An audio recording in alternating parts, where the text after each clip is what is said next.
Real. Live. Superpowers.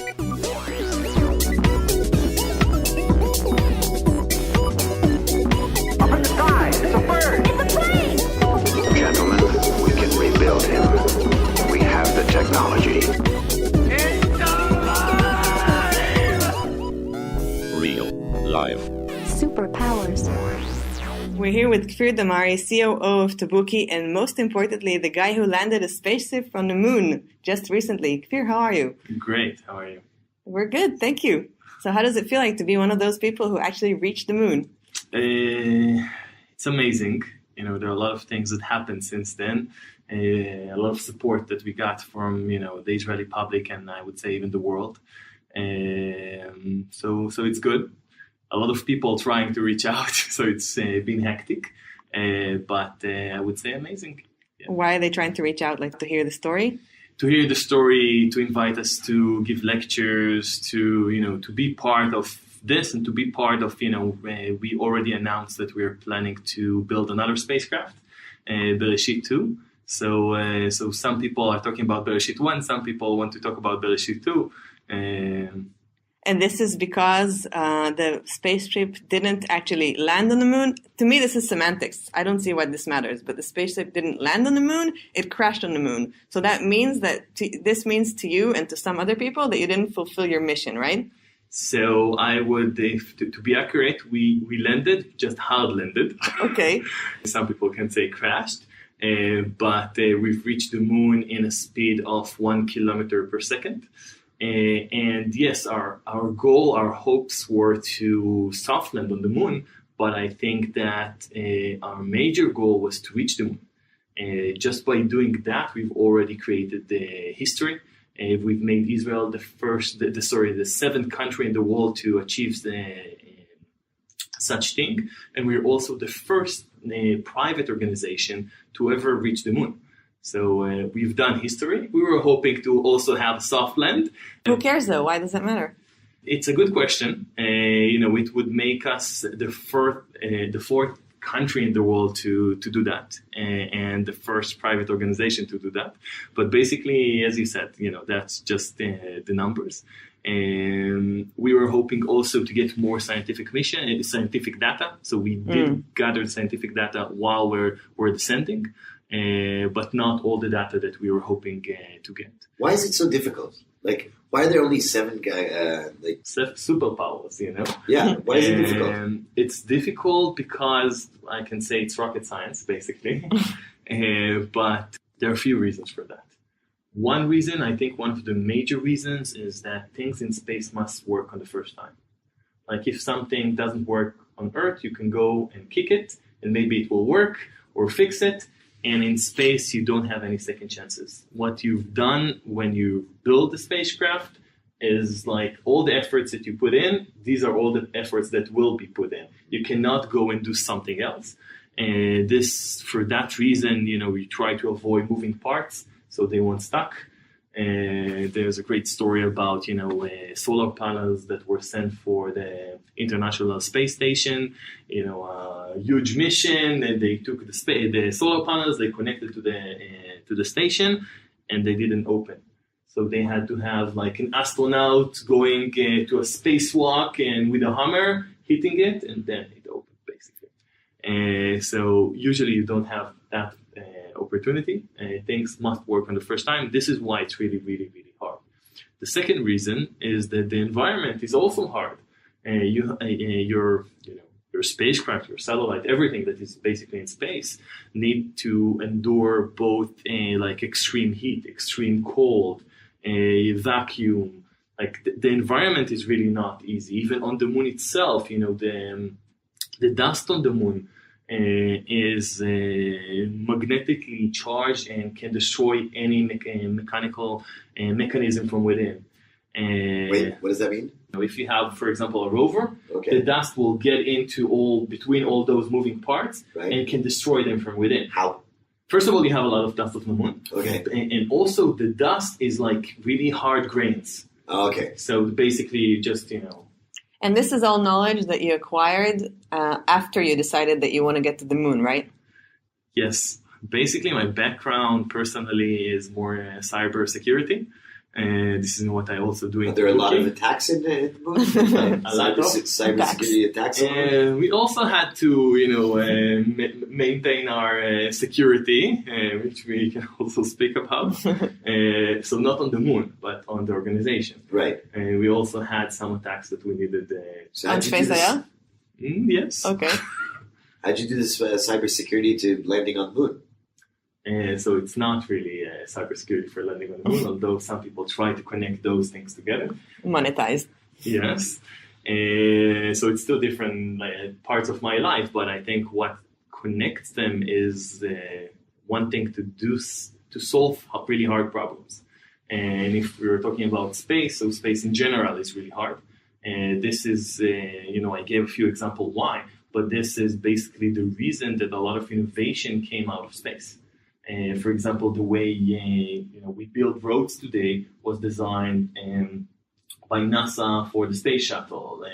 The covers that we have on our glasses to make sure we don't have scratches was also designed for astronauts. Even green coffee was designed to prepare food for astronauts. So a lot of things we have today in our life were actually an outcome from a big challenge that they have to solve in space, and they had to invent new technologies, and then they looked at that technology and saw that we can actually use it in our daily life. Would you say, by the way, that anything that is a lot of inventions are because of survival, let's say, in complex environments? Historically, not only space, before space, it was, I don't know, swamps and mosquitoes, or going from boats from country to country. So each of those big challenges actually made the greatest inventions. So I think it's challenges, and I think it's necessity. It's space from one hand, but even when people ask me why in Israel we have so much innovation, so my answer to this is because we have no other choice. Right. We have to invent things because we don't have, so many resources. We have limited resources. We have to use our mind to find, amazing solutions to solve the scenario we're in.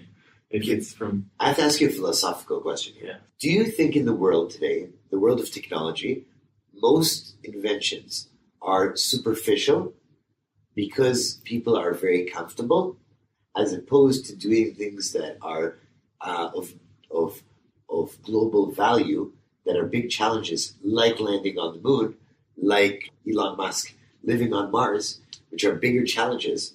So the inventions today, let's say, Instagram as opposed to landing on the moon, do you feel that we don't have as many challenges globally that help us make things that are technology for big value or the bigger picture, as opposed to exit strategies and superficial ideas? So I think that the challenges are there.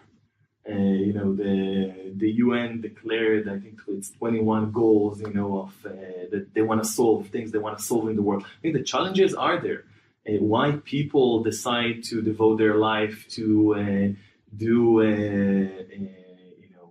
Snapchat, or instead of solving them, I think it's in a way a personal, Preference, decision. maybe, yeah. Yes, but I think, if I take myself, for example, I don't know if it's an example. I need to think about it in a general perspective, but Tell us about you. But it's not that rewarding from a financial way to land on the moon. It's for our story, we decided to be a nonprofit. We decided because that's what felt right. We felt that it's not our spacecraft, it belongs to everyone in Israel. And so we decided to do that and to make sure that we'll also have future spacecraft. So a lot of our efforts were in education. We've reached more than 1 million kids and inspired them to go and study science and technology.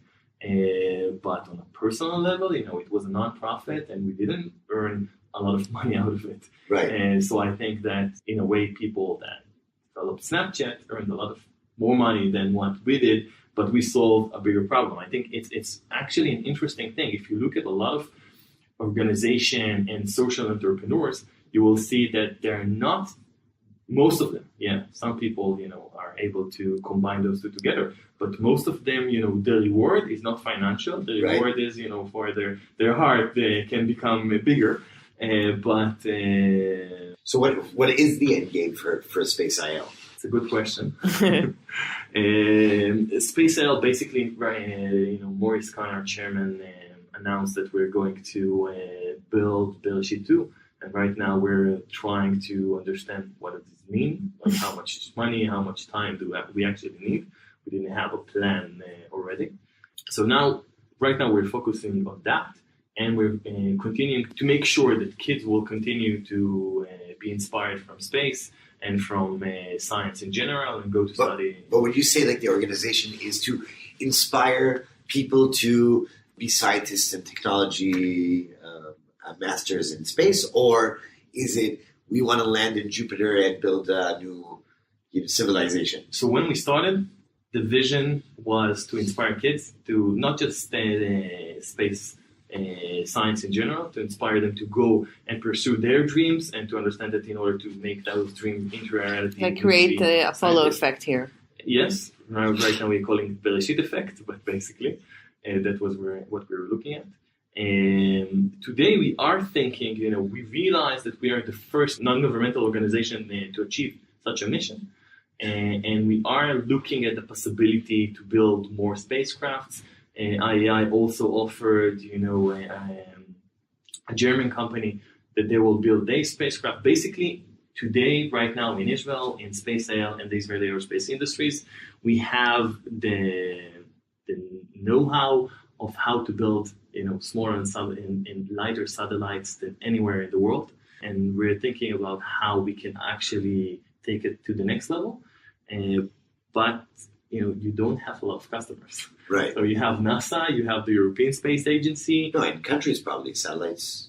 Satellites, yes. When I'm talking about spacecraft right now to reach the moon, Oh, okay. you have a limited, numbers of potential clients. I want to go back though a bit. Yeah. I mean, not a bit, but almost a decade ago, I would say. So you were on a path to dealing with cybersecurity as your career. Yes. That was what you were aiming for. Mm-hmm. And then tell me about that moment when you suddenly realized that you want to do something bigger. Was it the same moment that you decided it's going to be the spaceship, or was it a different moment and then the spaceship just landed, see what I did there? Right in there with what you're steadily wishing for? Like, how did this evolve for you? So I had, all of my friends from the army, the intelligence forces had their own startup. I had an idea for my startup. Actually, friends of mine just raised $1 million from Eric Schmidt for something similar. And they offered me to join in. And then I saw Yariv's post. We also had Yariv as a guest on our podcast. Yes. And he said, "Who wants to go to the moon?" I told him, "If you're serious, I'm in." And this is how it started. So Did you think he was serious? I thought he's serious, yes. Yeah? For some reason, it didn't sound too odd to me that, landing on the moon sounds like, it's a cool Do mission. you think you were going to the moon, or do you think No. Yeah. My grandmother... Would you, by the way, go to the moon? I might, but on a personal level, I would make sure that I can come back because our spacecraft was not supposed to. It's not very inspiring to Yes. take yourself on it right now. No, there are a lot of people that are aiming to go, for example, to Mars and not come back, just stay there. Right. So right now, I have my family here on Earth, and No, but if the idea Yes. was going to the moon, spending a few years there probably, and then coming back, relocation. Would you have relocation? Sounds good. Yeah, I think so. Would you? Like the family. No, with no So, family. No Like family? NASA style. NASA style, NASA, I think the longest time was a year. A year. And Would you do it? I might. You might. Yeah. Okay. If I know that I can come back, I would probably do something like that. Okay, fair enough. I wasn't when I was little, I wasn't like space geek, and even today, people, I know today a lot of things about space engineering, but people assume that I know all, the different stars and, the constellations, and I don't. So what set your heart on this? It was mainly because it's an impossible mission, and to make it happen, this is what I was hoping for, to do that And, the other part was the impact on Israel. Later on, we translated that into impact on education. But to do something big for Israel, to do something big for the world, to take an impossible mission and show that it's possible. Did you feel confident that you could do it? For some reason, I think I did. All the time? We did. It's not that all the time, we knew that, or I knew that we're going to succeed. There are a lot of things that, we could have just, next week we might close the organization and that's it.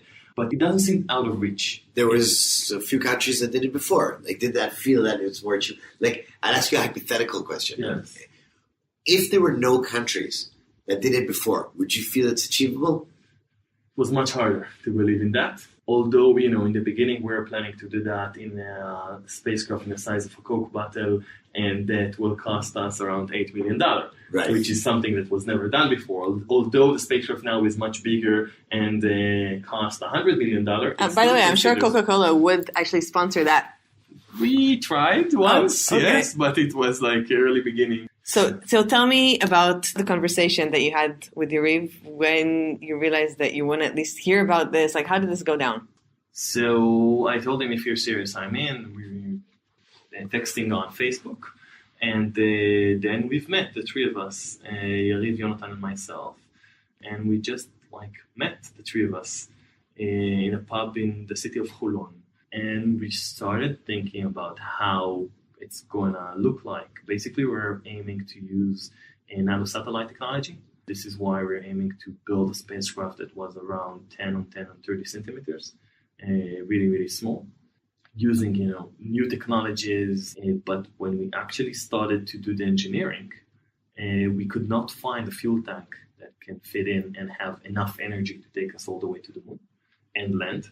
So we had to build a bigger spacecraft. But you're running forward again. So Yes. I'm still trying to understand how you made the decision, okay, we're going for this. I mean, did you have day jobs or did you just were you in some sort of... So I was a lecturer in a college in Israel. Uh-huh. And as I said, I was planning to open my startup. So, on a personal level, I was ready to build, a startup. I didn't think it will be a nonprofit.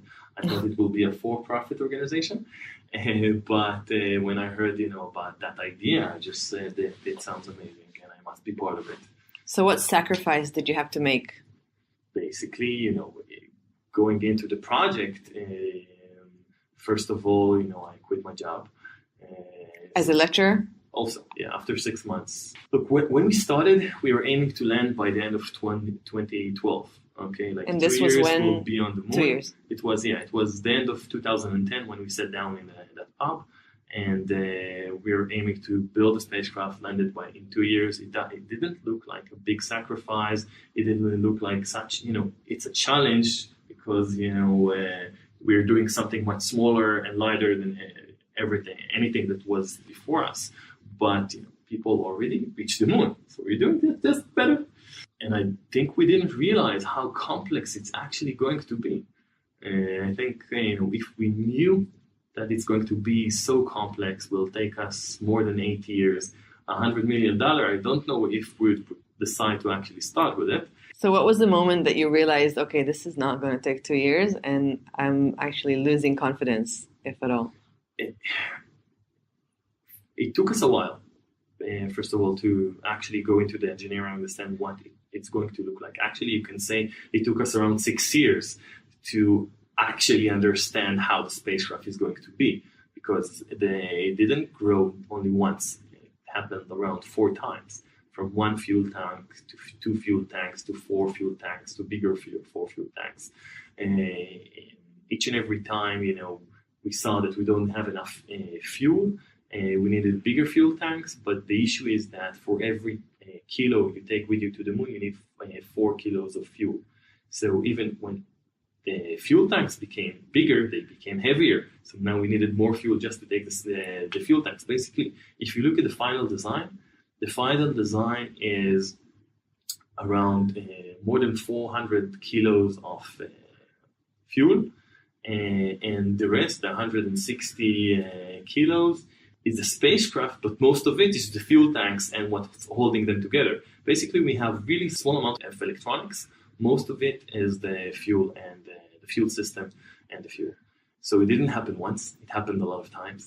So it was each and always every technical. time- Every time there was sort of a breaking point, it was technical. And most of those Was it ever issues, financial? How much did it cost, by the way, the whole project? $100 million. $100 million. And it was technical, but we also had financial issues because every time the spacecraft became bigger, we needed more money. It will take us more time. Who are the investors besides Morse? So first of all, it's not investor, it's donors. Donors. It took us a while to remember that. But we have, of course, Maurice Kahn, we have the Edelson family, we have Sylvan Adams, Schusterman family, Sami Segol, Mini Circuit. Why? Like, why would they?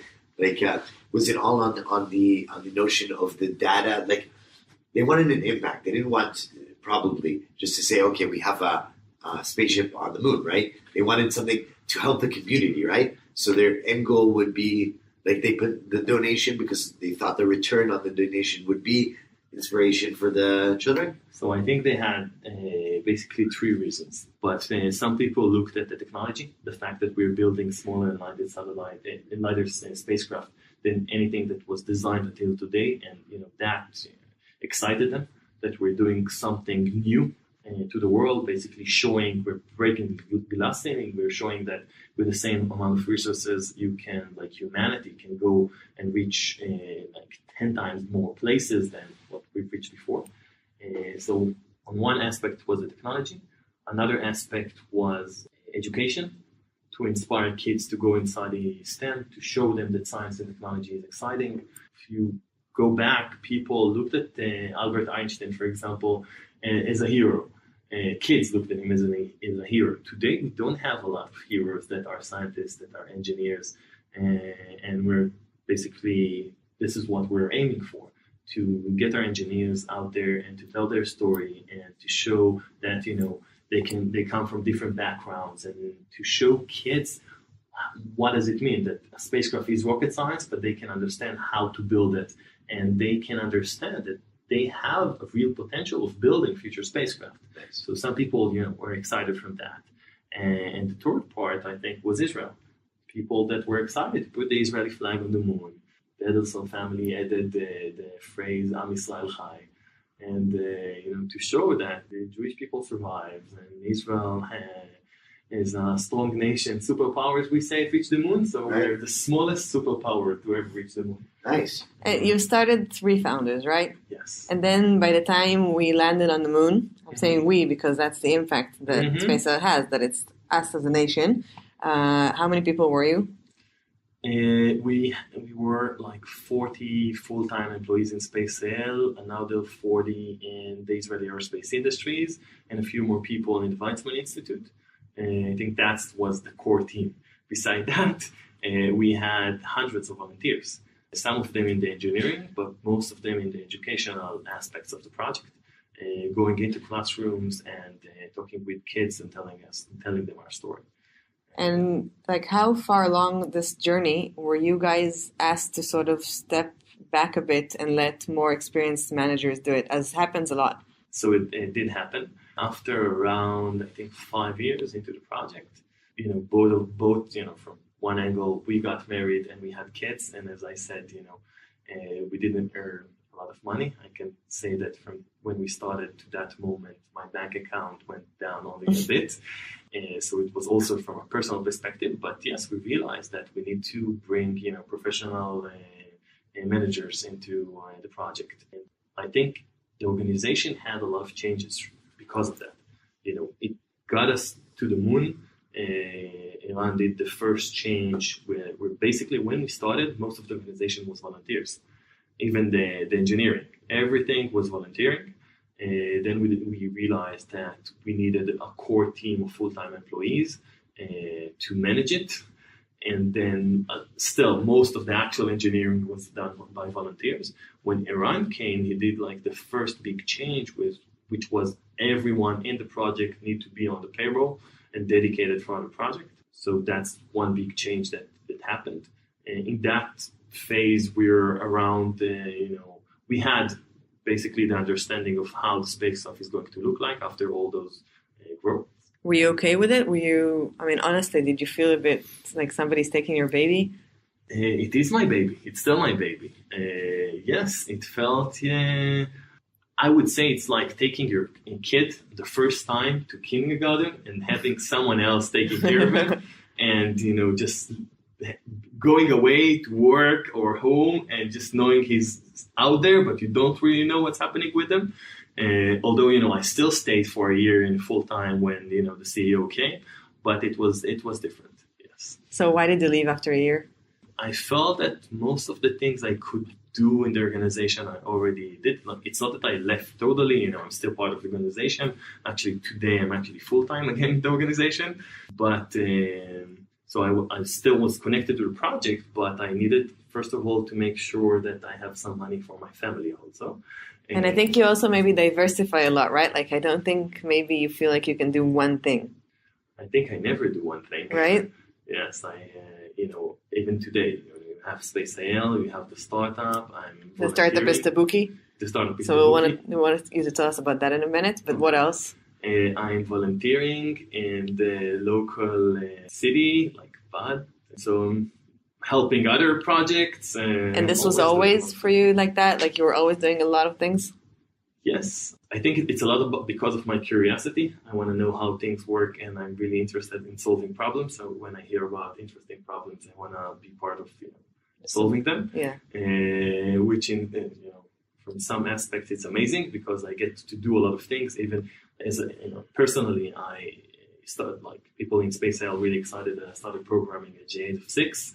And but if you look at what I've done, I manage also the operations, like legal, finance, marketing, education. Like a friend of mine told me, now he's also my co-founder in Tabookey, that the founder is just like a stem cell. You need to be prepared to become whatever the organization needs you to be. And in a way, this is what I see myself. One time I had a title which was business development, and we were laughing that part of the time I was doing business and part of the time I was doing actual development, coding the system. Yes, like I do a lot of stuff. Sometimes I enjoy it. Sometimes I ask myself, should I not focus on something, on one specific thing and be, like the number one in the world in? But I think I'm really good in solving whatever problem. So, about the solving problems, Yes. it sounds like we're sort of hitting on your superpower there. Okay. Okay, it's usually things. Superpowers come from things that you love usually. So, how did you find out that you like to solve problems? From when I was little, How? I don't know if it's building things from Lego, understanding how you do that, or if it's building, taking upon myself all kind of challenges. Okay, thinking about yourself, I understand. So Lego is problem solving, but it's building through. It's a building process. Solving problems for me, I don't know, maybe I'm wrong here. It's also something social as well. So let's say you have 5 friends. Like this is something that you saw that happen to you. You have 5 friends, and you are the go-to guy to solve something complex, like how do we get into school to play soccer? And you had to solve it, or was it only through programming? And so when I was little, I think it was a lot about solving problems with myself and like thinking about problems and solving them. I think the big change became when I was in high school with the Scouts, actually. right? When I became like a teacher in the Scouts, and it really changed, like opened me out. And I think from that moment, even if I'm looking at things I've done in Space AL, in Tabookey, in other startups that I founded, like MetaPocket, I'm really interested in building today organizations that solve problems, because you're talking about superpowers. In order to solve really hard problems, you need more than one superpower. And I think what's interesting for me is to be able to build a group, to build an organization, to get all those superpowers together in order to actually solve the problems. Right, like building the superpower team for that Yes. specific problem. Exactly. And you have an advantage of getting those people, or looking at them, or finding them, or It's a good question. I think I don't know how to exactly describe that, but I think something that like the three of us I think had was the ability to get people on board, like to get them excited. We took PhD students and doctors and engineers with 20 years of experience, and we'll tell them come work for us. And back then we didn't have money, Right. and we just told them we are giving you whatever the salary that the CEO is getting, you're getting, but come be part of this amazing project, and we're able to get them into the project. And that means maybe people also believe in you. People believed in us. People, were inspired from the story. Were inspired from the big vision, I think, and I think that was a big thing that we did. Noah, you spoke about sacrifice. It sounds to me, Kfir, that you're the type of person that this project was built for you. Meaning, like, there wasn't even a thought. Like, I tried to ask a few times, what was the pivot moment that you tried to decide what sacrifice? I think this challenge, as a problem solver, was the most complex. It's one of the most complex problems right now, I think, universally. It's like people who are touching that is like Elon Musk or Richard Branson, like to get someone like Kfir say, okay, yeah, this is a big challenge. As a problem solver, I want to solve this problem. Like, what's the next thing that's going to get you hooked? Like, is it going to be hard for you to get hooked to a bigger challenge? There is something amazing about, the challenge in Space AL and, how public it is. What's bigger? It's like that world hunger, fusion energy, like you're done. Longevity. Yeah, it's like, what do you do for adrenaline, that next one?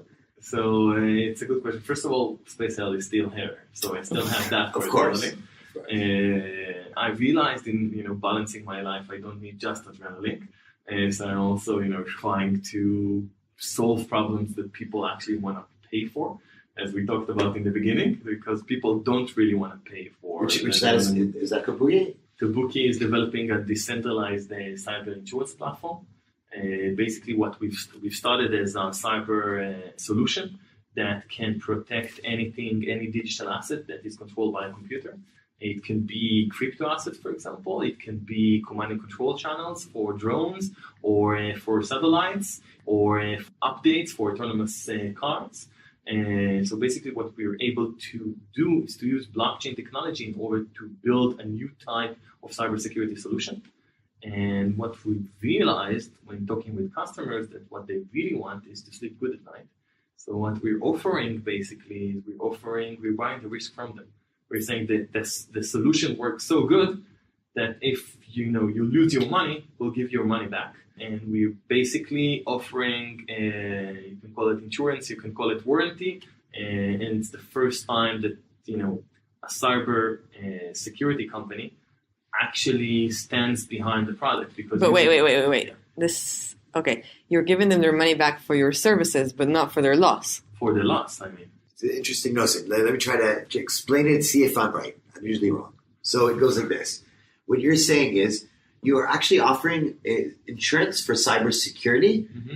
Okay. Is it your cybersecurity product or is it others? Ours. Yours. So you're insuring. So, okay, this is amazing. So what's interesting about this is the business model. Mm-hmm. Because what you're saying is I'm still doing cybersecurity like other people. Mm-hmm. Okay. I feel that my product is 100% guaranteed. Instead of telling them 100% guaranteed or your money back, okay, as the classic. Usually you don't even get your money back. You don't even get your money back. What you're saying is take it, okay, I'm selling it in the insurance model, meaning if anything happens, I 100% protect you. Okay, and that's on money issues only. Like, is it cybersecurity also for information? So this is why the first product we did is for money, but basically also for command and controls and updates for autonomous cars. The technology, like. But how do you ensure that? Like, right what's now the collateral? Right now we're building that, but basically, will be part of the agreement. So if something, and for each thing that might happen, you will get this amount of money. Nice. Okay, and on the money issue, like where are we on the startup right now? Like, is it We have been running for the last year. We've developed the technology. Right now, we're in private beta for the financial solution. Okay, so it's like, without the clients yet, but We have a few clients right now. And is it blockchain technology or is it the economy blockchain? So it's blockchain technology. Basically, what we saw is that using blockchain technology, you can build things you could not build before. Right. You can actually remove central points of failure. Because if you would do the same thing that we do today, but you do that with a centralized server, someone can just hack into your server and change your code. So you cannot really protect anyone if you're using centralized solutions. Right. And on that sense, you're not building the economy around blockchain, right? The solution itself is just using blockchain, as a building block.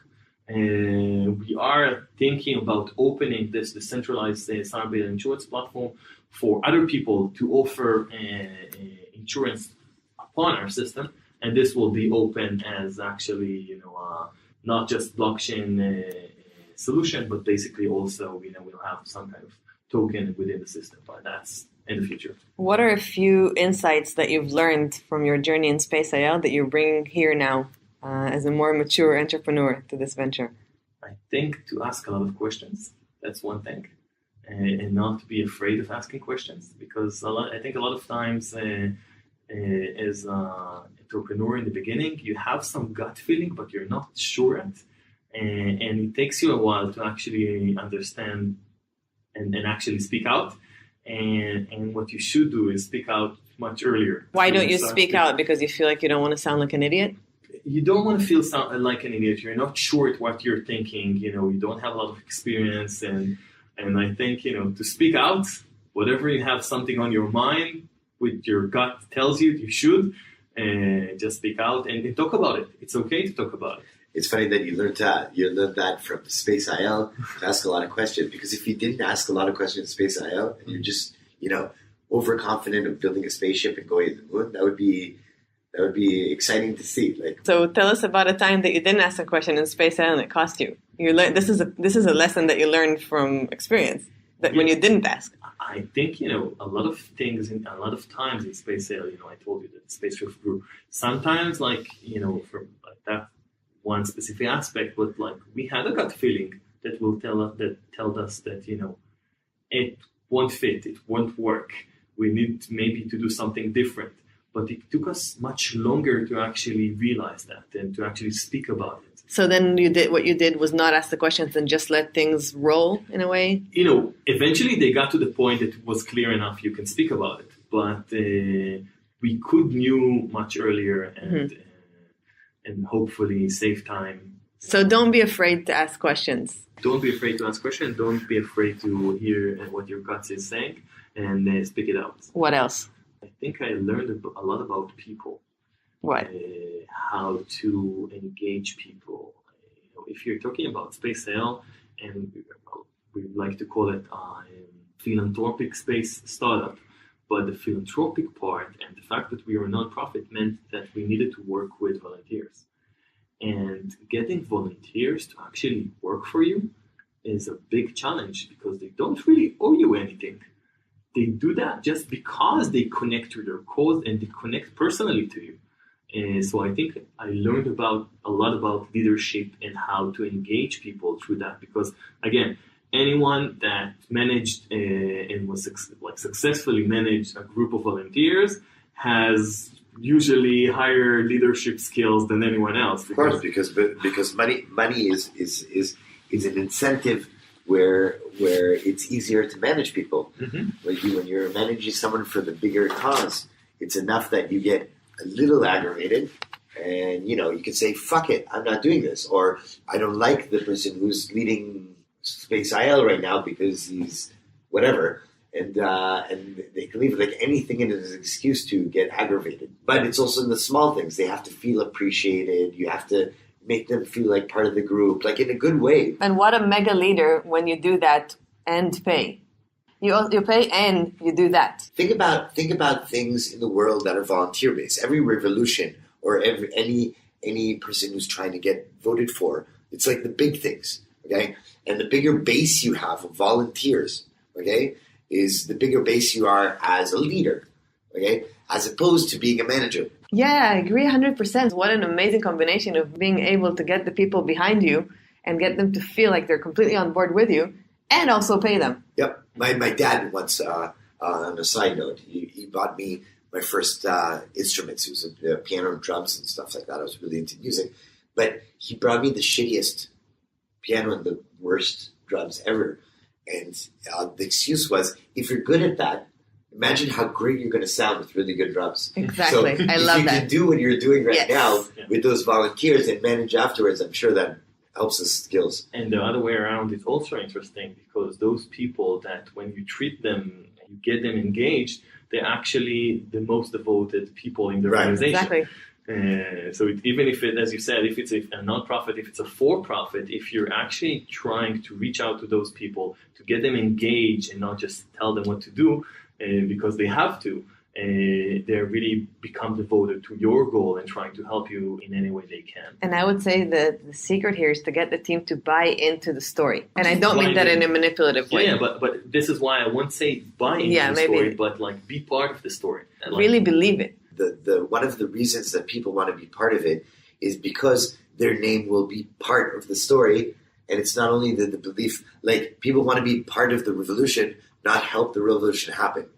It's not just because their name will be part of it. It's because they will be part of something bigger. Right. That's I agree. Fair enough. I agree. It's like not the credit, it's being a part of something bigger than yourself. Fair enough. And just think about, there's so many people that took part in Space IL that feel like they're such part of something so much bigger than themselves.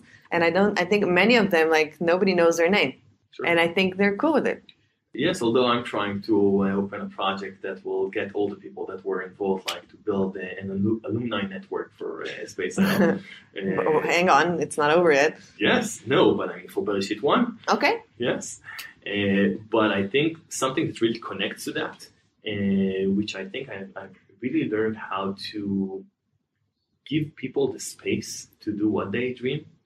And I think it's part of how you get them to be part of the story, to be part of the vision and mission, is when they have ideas, you're not automatically saying no.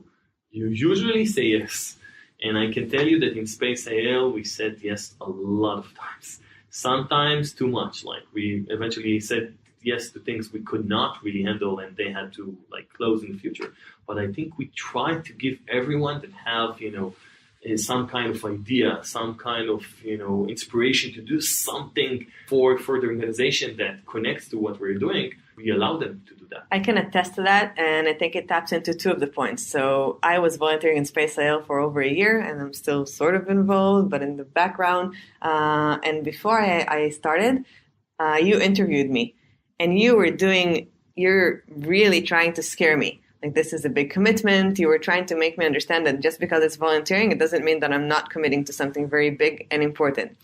And then once I was in, you really let me spread my wings and do whatever I thought would make sense. So yeah, he's not lying. It's actually the way that it goes down, and I'm sure that that's improved dramatically. But that actually allowed us to do so many things, because when you have people that are engaged, and when they connect to your vision, when they understand the vision, and when you allow them to do whatever they dream, you can actually do so many things in parallel. Even, the educational mission, like all the educational team started with another conversation, just like when I had with you, with someone called Mali. And I told them that I have a dream to build an educational team that will go and do lectures. And she took it upon herself and done so many amazing things. So I think, there were a lot of different aspects in different parts of the project, and that we just allowed people to go with their vision, personal vision, and it became eventually an important part of the organization. And you've become a sort of brand in some circles, so you're getting a lot of media attention, especially since the landing/crashing. I like to call it landing. I'm sorry, I don't think it matters at all. And I think over the years you've been gaining more and more attention. So how does that feel? Did you want it? I have two parts to that answer. One, I'll tell you a story about that the first time I gave a lecture, and in the end of that lecture in a city called Ranana, around 40 kids came to shake my hand, and one of them asked for my autograph. It was the first time in my life that someone asked for my autograph. And it was, amazing on a personal level. But when I looked at it and when I told that story again, I said that, it wasn't me. The fact that me or anyone else could stand on stage and say, "Hi, I'm an engineer." Okay, so for me it was, "Hi, I'm Kfir, I'm an engineer." And then that kid came and asked for the autograph. This is what we're trying to do. We're trying to get engineers as role models for those kids. So I think a lot of what we're getting, all the publicity and impact, and it's not personally about ourselves. It never is. Even LeBron James, best basketball player in the world, he has a team of people that help him get, he's the spaceship, but there's a team around him, engineers of health and, that train him and help him get to great. There's no big superstar without his team. I think what's beautiful about it is it's turning the engineers into rock stars. That's the only difference. It's a team and a superstar. It's the only thing that if you're saying is that the superstardom of being an engineer, which was, Henry Ford or Albert Einstein or any of these amazing people that were there, they used to be rock stars. Today, they're not in a bad way, maybe in a bad way, but they're Mark Zuckerberg, right? Yeah. Which is, social network fluffiness as opposed to greater matters. You know what I mean? Like, those are the rock stars. Maybe Elon Musk is the closest thing that we have to call of an engineer superstar, but there has to be more of that. And it doesn't matter if they're asking him for an autograph or anybody else, but as long as it's an engineer that they're asking an autograph from, it makes it cool to be to be part of things that are complex or not cool 10 years ago to do. And I think that mindset, also that humble mindset, because I think that's a humble mindset. It helped you deal with what you experience, you and a lot of the team experiences failure. Again, in a place where I think there was no failure, because when I spoke to you after the not so smooth landing, crashed it. after you crushed it, you failure. We made an impact. Yes, you did. A picture from NASA, and you told me something that stayed with me. Like, you told me that you feel like this is a huge lesson, also that for the kids that you're trying to inspire, that things don't go smoothly. We didn't think about it before. After it's a great spin. Yes. No, really. So I was in a conversation, and one guy told me, "Yeah, you succeeded in 95% of the mission," and the guy next to him told him, "No, you succeeded in 105% of the mission, because if we would soft land in a way, people will probably do and move on much easily." There's no such thing as bad publicity, you're saying. No, it's not just bad publicity. The fact that we crashed made kids cry. And that's a great thing. Yes. Because the next thing that they did is they went to their parents, they went to the educators, and started speaking with them about success, started speaking with them about failure. We got like deep conversation about the fact in order to succeed, you need to go through a lot of failures that no one would talk about it if we just succeed and it looks like easy, like developing an app or landing on the moon. Right. And in a way, it humanized it. It humanized it. It got people more engaged, in a personal level, an emotional level. It got people to speak about, the process that you need to go through in order to succeed. And it got kids to say, "Don't worry, we land on the moon." We actually got, before we said we're going to build Beresheet 2, we got videos of kids that built, in their house, they built Beresheet 2, and messages that now after we crashed, they know that that's what they want to do. And by the way, you opened up a project called Beresheet 2. That's true. I feel like it's one of those kids that comes home crying because they got a 95 on the test. No, I actually get it, because I remember me seeing it, and I'm not involved in any way space, although I follow it a lot, and it pissed me off. Like, not in a bad way. I want to bring it to it, but I'm like, shit. We did it, but it's so annoying that now the nuances is. Again, so I totally get it, and I'm not the 95%. No, I know, I'm kidding, and I also understand. Like, you work so many years, and you want to do it perfect, and there are implications for if you land smoothly or not. Yeah, I just you land smoothly. Like, I remember because I was overseas and I saw it live, but that second where it crashed. It was a second where I turned my head because I was with friends overseas, so I wasn't focused on that. It was like, I'm going to land and clap, right? When it crashed, I turned it up, I looked at it, and I started getting pissed off. Not because it's a success or failure. I don't think like that's the dynamics of it, but the story behind it. Like there was more complexity. Like it was obvious for me, maybe because I'm a proud, Jew, or because I have faith in entrepreneurs or other countries did it before, that everything would go, through the story. I think that's the momentum of. I think that's a great excuse to do it. Sorry, this is not for a promotion reason. I'm just thinking to myself, it's a great excuse to do Beresheet 2. Why? Because the amount of people who are going to be involved in making it succeed this time will be multiplied. I don't even know how much more, because of the excitement. Because now it's probable that you can do it. Okay, it's feasible, it's approachable, and it's already known who the team is. So I think that base to do another one and inspiring children, like that would be a good platform. Last thing, you had this sentence that I loved in the middle that I just don't know if I wrote it correctly. But did you say a founder is like a stem cell? Okay, you are what the organization needs you to be. Okay, I love that. Just going to ask you, when you say that, do you mean that there's always holes in an organization that is building itself, right? When you have to get investors on, the founder has to be a sales guy. And when he has to recruit, he has to be an HR guy. And after you recruit, you're missing, let's say, the programmer or the product guy. So you have to be a little bit of the product guy.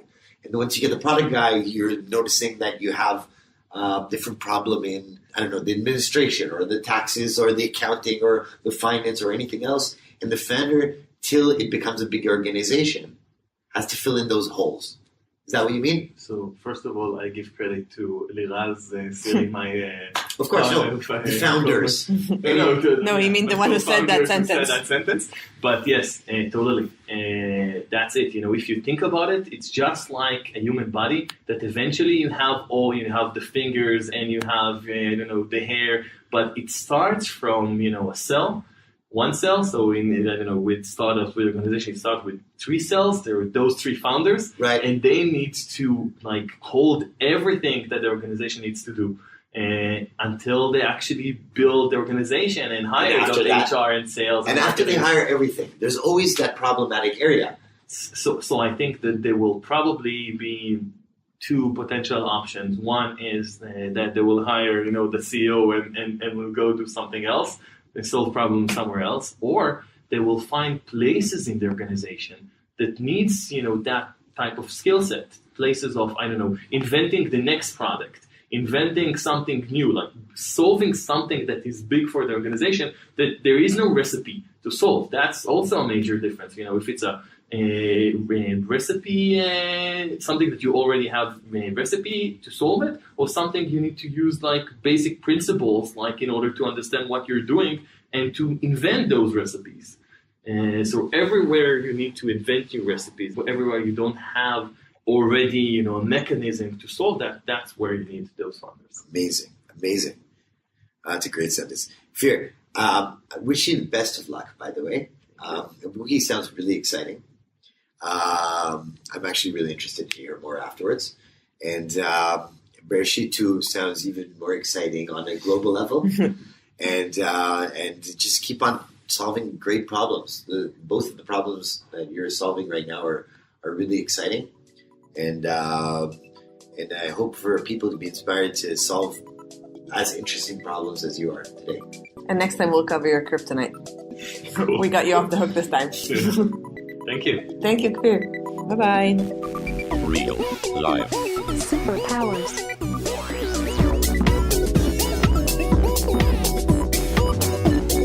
Up in the sky, it's a bird. It's a plane! Gentlemen, we can rebuild him. We have the technology. It's alive! Real life. Superpowers.